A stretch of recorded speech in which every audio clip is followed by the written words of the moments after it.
ಕಾಂಗ್ರೆಸ್ನಲ್ಲಿ ಸಂಚಲನ ಸೃಷ್ಟಿಸಿದ ಆಡಿಯೋ. ಶಾಸಕ ಬಿಆರ್ ಪಾಟೀಲ್ರಿಂದಲೇ ಲಂಚದ ಬಾಂಬ್. ಜಮೀರ್ ಆಪ್ತ ಕಾರ್ಯದರ್ಶಿ ಜೊತೆಗಿನ ಸಂಭಾಷಣೆ ವೈರಲ್. ಪಾಟೀಲ್ ಆರೋಪದಲ್ಲಿ ಆಶ್ಚರ್ಯ ಏನೂ ಇಲ್ಲ, ಎಲ್ಲ ಇಲಾಖೆನಲ್ಲೂ ಪರ್ಸೆಂಟೇಜ್ ಇದೆ. ಈ ಹಣದಿಂದಲೇ ಚುನಾವಣೆ ಎಂದರು ಎಚ್ಡಿಕೆ.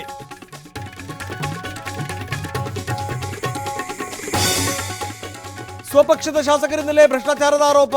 ಜಮೀರ್ಗೆ ಯಾವ ನೈತಿಕತೆ ಉಳಿದಿದೆ? ಸಚಿವರ ರಾಜೀನಾಮೆಗೆ ಆರ್ ಅಶೋಕ್ ಆಗ್ರಹ.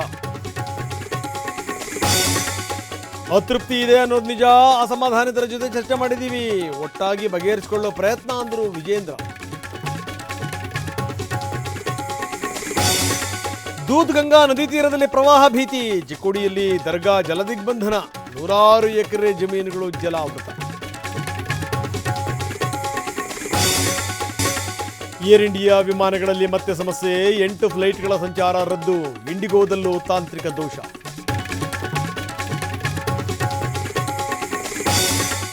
ಉದ್ಯೋಗ ಖಾತ್ರಿಯಲ್ಲಿ ಮಹಿಳೆ ವೇಷ ತೊಟ್ಟ ಪುರುಷ. 2 ಗ್ರಾಮ ಪಂಚಾಯಿತಿಗಳಿಗೆ ಒಂದೇ ಫೋಟೋ ಬಳಕೆ. TV9ನಲ್ಲಿ ದಾಖಲೆ ಸಮೇತ ಅಕ್ರಮ ಬಯಲು.